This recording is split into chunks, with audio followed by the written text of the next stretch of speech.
It's going the other way. And it's going quickly. And it's going through.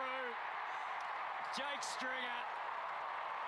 Paris got to Guelphy. Well, it wasn't pretty. Again.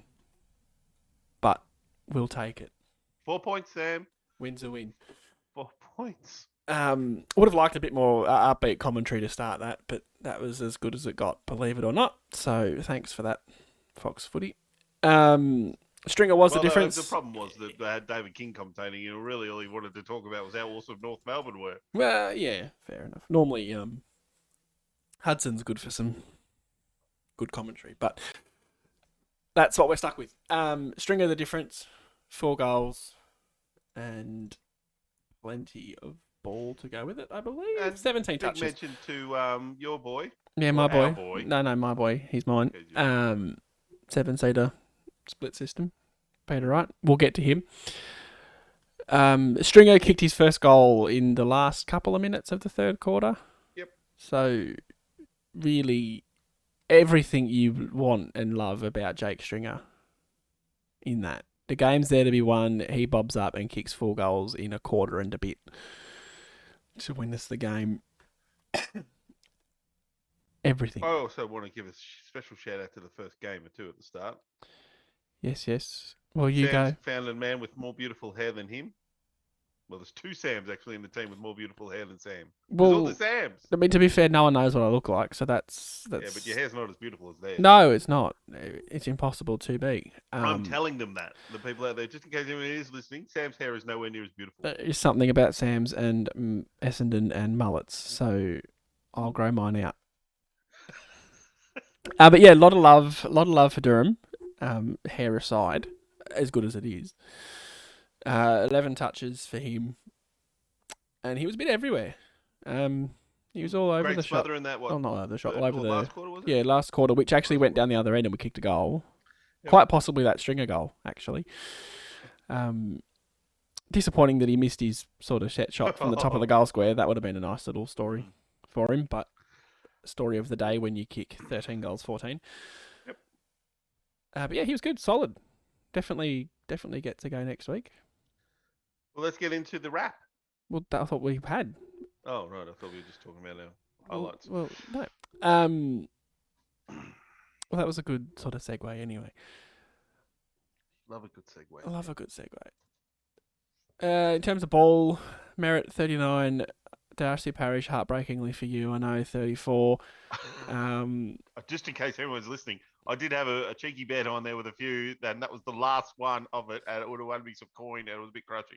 But anyway, one disposal short. One disposal short, but no betting's a taboo subject. Yep. Heppel solid with 27. Looked to be a bit sore early in the game, but fought through it. Hopefully he's right for next week.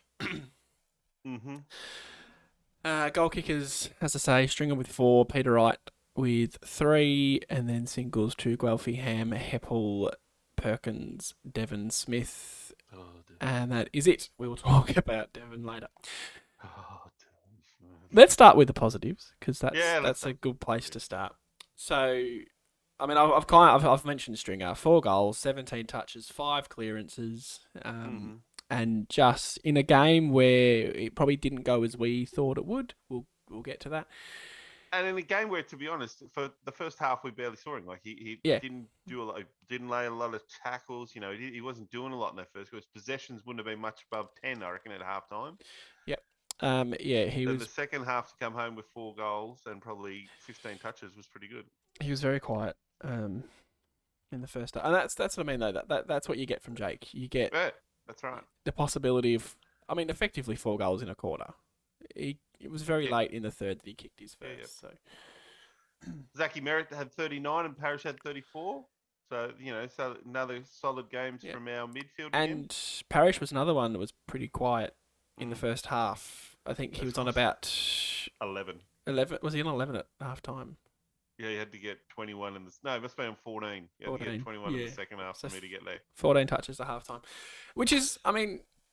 A little bit of credit to North here. Like, they didn't have Cunnington, which was big for them, but they were able to stop our ball winners for the most part. Like for the first half of the game, they controlled it. They controlled the pace.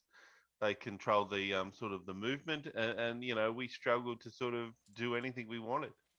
I think. All right. Well, I want to talk about the individuals first, so we'll get to the game. Yep.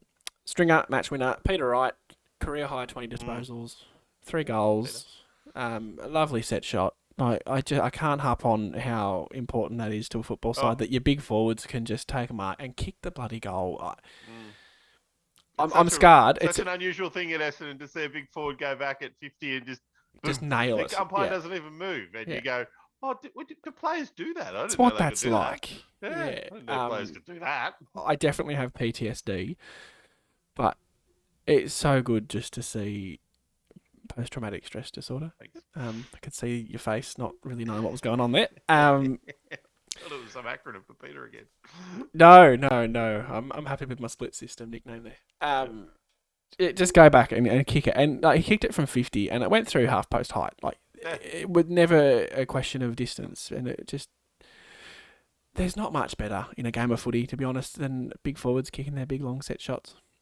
It just looks nice. And as you say, goal umpire doesn't move. I love it.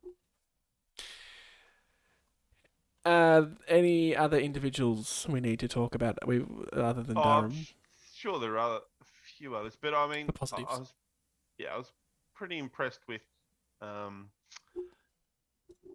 Peter Wright, as you said. Sam Durham for his first game, I was really happy with the way he played. We watched it effectively together, and I think I commented to you so romantic. That for Durham, he was just in the right spot a lot of the time, which just awareness, awareness of where to be is sometimes a bit obvious that a first gamer or a first year player is not 100% sure. But he seemed to be in the right place a lot. And for me, and this might be controversial, but I would say in that one game, I saw more from him than, and no offense to guys like Ham, but I saw more from him than I did from Ham. Like, he made a lot more better decisions. That's horrible. A lot better decisions. Look, that set shot was just deplorable, but that I could put that down to nerves. In your first game, set shot, you just would have felt the world. And in a game you win, you just kind of go, he's going to kick that. Let that slide, But he was physical. He's the thing I like about him probably over a guy like Ham is just purely the size. He's a bigger and better size than Ham. Ham looks like a talented football player a lot of times, but he just looks too small and too short. And don't jump ahead. Sorry. We'll get to this. Yep, sorry. That's all I wanted to say. I just thought when a guy coming in playing on a wing or whatever, sort of half back length, whatever he was playing, he just looked really good. One game, good, tick. Yes, big tick. I think big tick. One other guy I want to mention who I was a little bit critical of last week, I think, and I was certainly critical of him before. Cutler, he's again in the right spot a lot, playing seemingly just sort of spare behind the stoppage, the contest kind of. I haven't really been able to tell. 19 touches for him yesterday, a couple of clearances, a couple of tackles. I'd like to see a few more tackles than 2, but he got the ball. He got the ball in good spots, and he's quick enough to run away. He can run with the ball. His disposal's a bit meh. There was a point. Disposal worries me sometimes. There was a point where he handballed to Snelling, and then instead of shepherding, went for another touch. That's a little bit just shepherd. Do the basic expectation, and that is you shepherd your teammate. But he got a lot of it, and he was more than serviceable. He was good. I agree. Another one I just want to briefly mention too was Jordan Ridley. Oh, resting. Got a brilliant description of him. Resting bitch face Ridley. Jesus. He always looks disappointed in everyone around him. Whenever he gives it to his teammates, he's like, he gets the ball and he's just with you. Pissed off. We reckon it's because he's played like 40 games and he's the best player in the team. Probably, he's like, come on, guys. This sport's easy. He's the best at our back six for sure. Oh, he's not. I'd say he's one of the best 3 players in the team. Yeah, I mean, it's reigning best and Well, fairest. when you put it in Can't argue that. perspective, the fact that he's played 40 games compared to Merritt and Parrish and those guys who would. Yeah. Yeah, and next week, just watch. He gets the ball and he looks mad. He's just annoyed. I've got to do this again. Can't you lot? Yeah, it cracks me. Come on, for God's sake. Oh, Smile. Look, I'll get it. I'll do it. I'll sort it out. Don't worry. Riddles, if you're listening, just smile for us.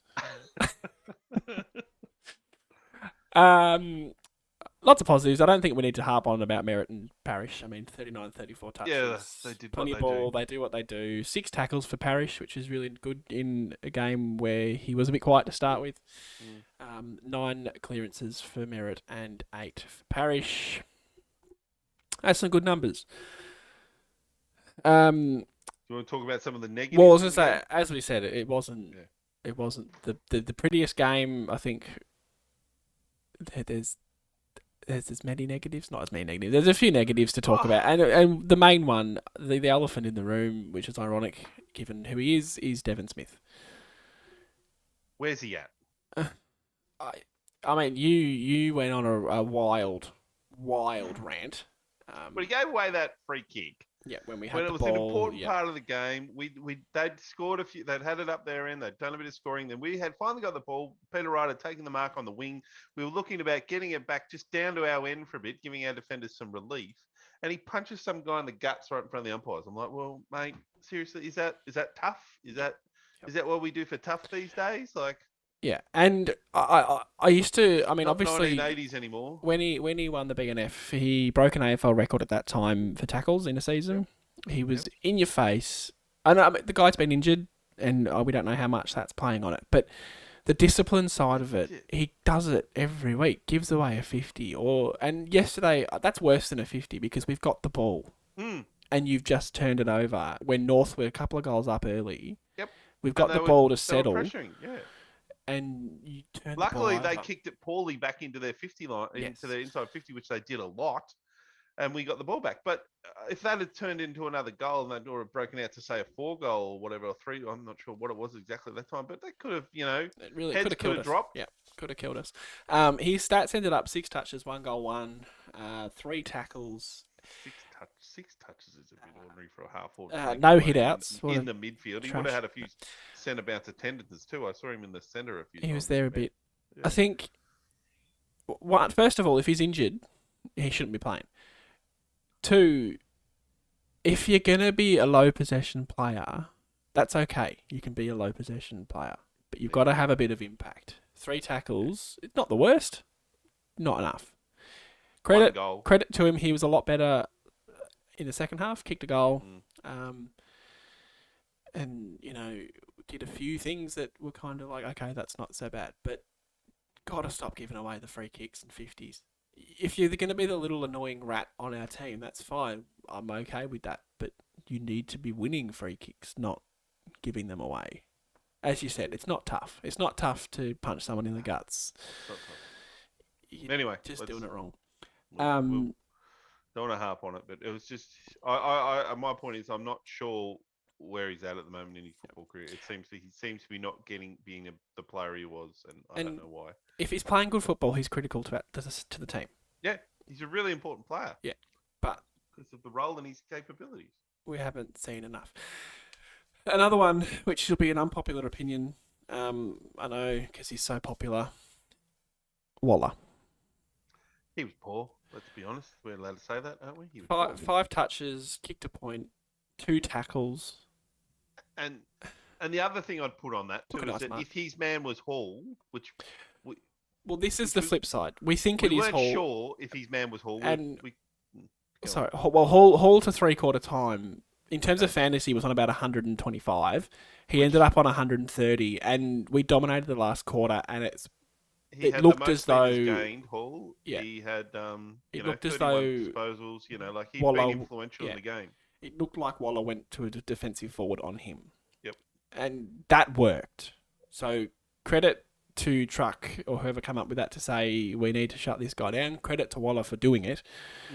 But before that, he didn't get near the footy and did not look like kicking a goal. Did not even provide the tiniest bit of a spark. For him, And he can't do it every They game. turned the ball over. Yeah, that was in the last quarter. One of Hall's 2 touches in the last quarter. Yeah, he's a barometer. He's brilliant, and he can win us a game and all that stuff. But he does this a lot, where he's just not having an impact on the game. Again, you don't have to have a lot of ball to have the impact on the game. You've just got to make that tackle inside forward 50 to keep the ball in the area. Make that bump when Hall's played on. That was great. We kicked a goal out of that. Yeah. Wasn't enough of it. Need to see a little bit more. Probably lastly, because we don't want to harp on too much about negatives.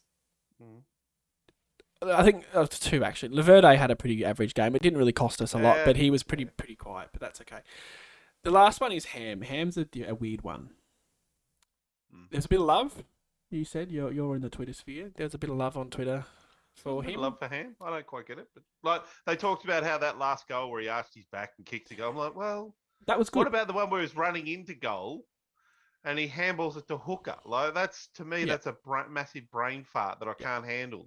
You're running directly towards goal. You're about 40 out. You just have a ping. I don't care if you kick the point. But at that stage, the game's in your hand. You don't give it to someone else. You do it. You take it home. I think the thing with Ham, and he is frustrating for me because he gets in the right position. He'll get the ball, and then it's what he does next that seems to be the issue. Yeah. As you say, running into goal 40 out on a 45-degree angle. It wasn't a huge angle. You take the shot, as you say. You take the shot. Jake Stringer takes the shot. But back yourself. And then you handball to someone, and Hooker 1 had an opponent right on him, basically. Seriously. He's the slowest man in the AFL. Just take the shot, Braden, if you're listening. The goal he kicked in the last quarter was great. Good pace, got away. It was nice. Take nothing away. He had 15 touches. Again, not horrible, but he's frustrating to watch because he'll so often do a really good thing and then immediately stuff it up. So I think I might have said it last week. He gets time because he is doing a lot of good things, but just lets himself down. It's frustrating as hell. Anyway, back to a team perspective. So can I just say one more positive? Guelphy. Guelphy was solid. Guelphy, yeah. Match high 3 goal assists, 17 touches, kicked a goal himself. He was solid. And from a sort of statistics perspective, I thought a few things stood out for me. I thought our disposal was pretty ordinary, which was shown in disposal efficiency with 77%, which is okay. But in the game, I thought it looked like we just were missing targets. I thought North Melbourne really could have chewed us apart in that first half, but thankfully their forward entries or their ability to mark the ball inside 50 was horrible. Oh, they were, yeah. But they really controlled the game in that first quarter with our defence was horrible in that first quarter and a half or so, where they just seemed to be how to just kick it, and just find spare players all the way inside 50. And then luckily... And that's the kick they stuffed up. Yeah, that was the kick they stuffed up. Or the guy would drop the mark or, Yeah. So we could have really been hurt in that first half, but thankfully we weren't. So I worry about now playing a better team, 2 teams coming up, GWS and Sydney. GWS, I'm not sure where they're at. I see they... Well, they looked good for 5... Yeah, they looked good for the first half of the game. They just went, what the hell? So... hopefully we can just be a bit better than that because that will hurt us against a good team. We can't play that sort against Sydney. They'll have a split in half. I watched the last half of Sydney's game last night, and they are 2 weeks ago, and we'll do a preview. But the way they move the ball, they do what we do, but they move it quickly. They turn, they kick, they turn, they kick, they turn, they kick, and they hit the target. And they do what North Melbourne did, but twice as quick and twice as good. They've recruited players with really, really good foot skills. All their young kids that they've brought in the last few years kick the ball really, really well. And I think that's... Sitting there watching that last night going, oh boy. Because you're right, North picked us apart first half, but just didn't have the quality to put it on the scoreboard. I'm amazed that the disposal efficiencies, we got 77.5, they were 77%. I would have said they were miles in front. They had so many just chip kicks up the ground, an uncontested ball. they just tore us to shreds. But it was only that last kick inside 50 that cost them. And this is what we talked about with their team, like in our preview, that their weakness was always going to be their forward line, and it turned out to be like their defense held strong. Their midfield probably was better than we expected. I thought our midfield. Yeah, their mids were very good. Until the second half, maybe even the last quarter, we finally got on top like we thought we should have, probably for more in the game. But their forward line they're missing quality down there. Yeah. Well, I think not to pat ourselves on the back. We kind of said that we expected them to fight, and then us to probably have a little bit more quality. Yep. Overall, and that's kind of what happened. I didn't expect us to be quite as bad as we were in the first half, and as you say, if that was a good team, we are 5 or 6 goals down. I agree. I will say, and I know this is just to get a rise out of people, they had more free kicks in the first quarter than we had for the entire game. Oh yeah, the free kicks was 24 to 11. Yep. Wow. Yeah. Wow, they're averaging 21 for the year too. I don't like hanging shit on umpires. It's an impossible game to umpire. What do you do? No, I agree, but like the Devon Smith thing and things like that, they're clear free kicks and stuff like that. I don't have a problem with those ones. And we did but get for the fact that we got 11 free kicks for a match when our average is, the AFL average is much closer to 20. Yeah. We did get a very soft one too, it has to be said, in the fourth quarter where Hooker just flopped and Jake got the 50 for the goal. But interesting little stat. They got more free kicks in the first quarter than we had for the entire game. Where I think Smith was tripped. But the problem with that moment when he was tripped is that he really overplayed it. He accentuated it, yeah. And I think the umpires were like, sure, mate. And that's a bit of the Joe Danaher syndrome. If you flop a lot, they won't give you the free kick. You just need to play the ball. And especially if they're seeing you punching guys in the guts and stuff like that earlier, they might be just like... And their human nature to say, he's a bit of a freaking, stuff him. Yeah, and that's Joe from an Essendon day. I'm not talking about his recent issues with diving. He did that a lot with us. Yeah, he did. Clearances, we smashed them around the ground, 28-13, but lost centre clearances, which is interesting. We don't often... I thought Draper rucked very well against Goldstein. Well, we had 30 hit-outs to 41. I think Drapes was actually on top early, and then Goldie turned it around. Goldie's class. Probably a bit class. of fitness too. Yeah. Draper doesn't have the fitness to keep that up all day yet. Goldstein's class. We know that. It was a very even game, really. Statistics-wise, Stats-wise, I think, as we say, their ball use going inside 50 was atrocious. And at one point, I got annoyed because they had picked us apart so well and they'd kicked all the way down the ground and then they kicked their leading forward who let it go straight through his hands. I hate North Melbourne, but I was like, for God's sake, just finish it off, for God's sake. You were frustrated by that? Oh, it kills me. Yes, so I think we were really poor for the first half, and I think we were maybe a little bit lucky to be within a couple of kicks as it was. Yep, but let's finish it on a bit of a positive. Let's talk about the fact that we're in the 8. Yay! For a week. I don't think we are. Well, the big thing there is we play GWS, and GWS are the ones that could have taken that spot from us last night. Then they look like they could have. So it makes this week huge.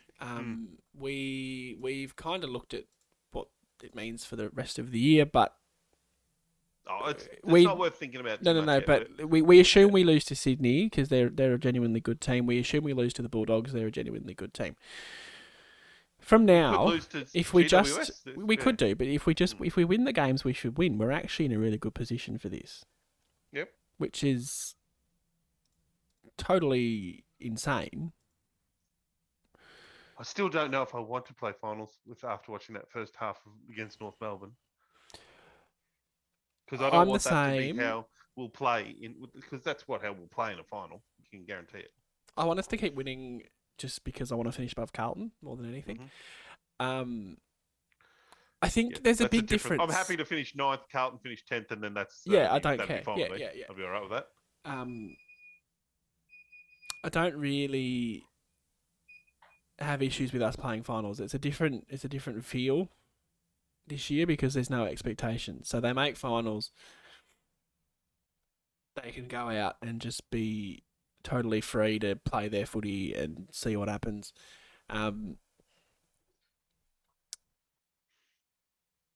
So, yeah, it's great. I think it's good for a young group that now we go, hey, we're in the 8. We're not playing great footy, but we're still winning. We've got a lot of players, a lot of good players missing. A lot of good players to come back. So I still think that there'd be a real enthusiasm, real positivity around the club about, look, next year, the year after, we're going to be a good club. Stringer will sign on soon. We've had all these players have signed on. There's a real lot of positivity, and I don't want that to be. This is the thing we talked about the other day. I don't want that to be then affected by this playing finals, and if we lose, then the whole media story will be just about that. Yeah. How many thousands of days? So we'll play GWS this week. We'll see how we go. It's exciting. Absolutely, but I think we need to enjoy it, and we need to be sitting here going, hey, we were realistically looking at certainly bottom 6. Yep. At the start of the year, pessimistic might say bottom 4. Hello. Yep. So there's no harm in us sitting here now going, hey, this is really good. Yep. And we can think about it and we can enjoy it. Because, like I said, there's no expectation. Like you say, if we fall off and we finish 9th or 10th, whatever, if we make the 8, we probably want to be competitive in the final, but outside of that, there's no expectations. So, yep, I agree. And we will get some good players back between now and then. So, that's right. 1 week at a time. All right. Nothing else to add there? No, just excited. We're in the 8.